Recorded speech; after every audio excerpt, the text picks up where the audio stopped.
Because this story, of course, has also captivated many a South African, and it is, of course, the Omotoso trial currently taking place in Port Elizabeth. It has, of course, now been postponed until Monday, but this week the testimony of Cheryl Zondi continued. She, of course, the first witness there, and this has had many South Africans talking, and we're asking this morning, in light of what we saw at that particular trial, should South African courts change the way rape victims are cross-examined?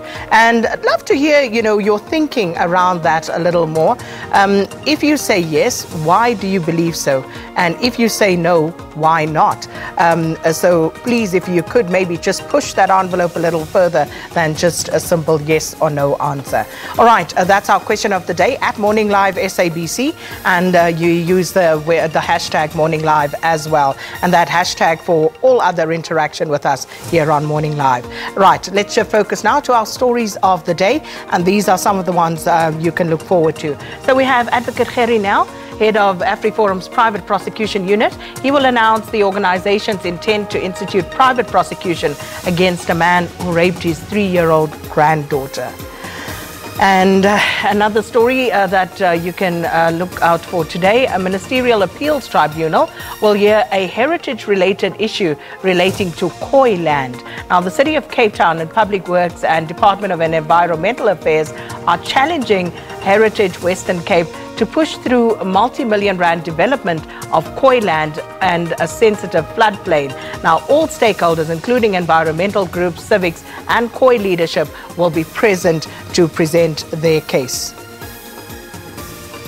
The EFF are expected to lay corruption and fraud charges against the eMalahleni municipal manager, former mayor Lindiwe Nchalinchali, and other senior officials of the municipality. Nchalinchali is the acting ANC provincial secretary, and eMalahleni municipality is on the brink of collapse, and service delivery is being compromised.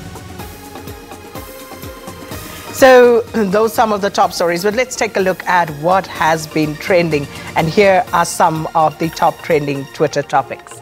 So Colini, and of course that story in the news as well.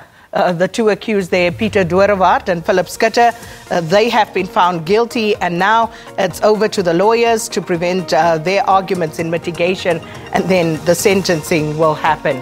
And then Public Investment Corporation, President Cyril Ramaphosa, of course, signing off on the proclamation. This has been gazetted, so there will be an investigation into the affairs of the Public Investment Corporation, and Judge Lex Mpati there will chair that particular inquiry. The third one there, Lebohang Manyama. And Lebohang, of course, Kaizer Chiefs midfielder there, he was involved in a car crash, and he was allegedly taken to hospital and went through some examinations and some x-rays, and there's a picture of his vehicle. And Kaizer Chiefs fans, I think you'd be happy to know that he was treated, and apparently his injuries were only minor to his knee and elbow, and he has since been discharged. So that's why Lebohang Manyama was trending. And then the final one there, Omotoso trial, and that, of course, now postponed until Monday, but still many South Africans talking about the developments in that particular trial. And it relates to our question of the day this morning, as we're asking you, do you think the way in which a sexual or rape victims are cross-examined, whether that should change in this country?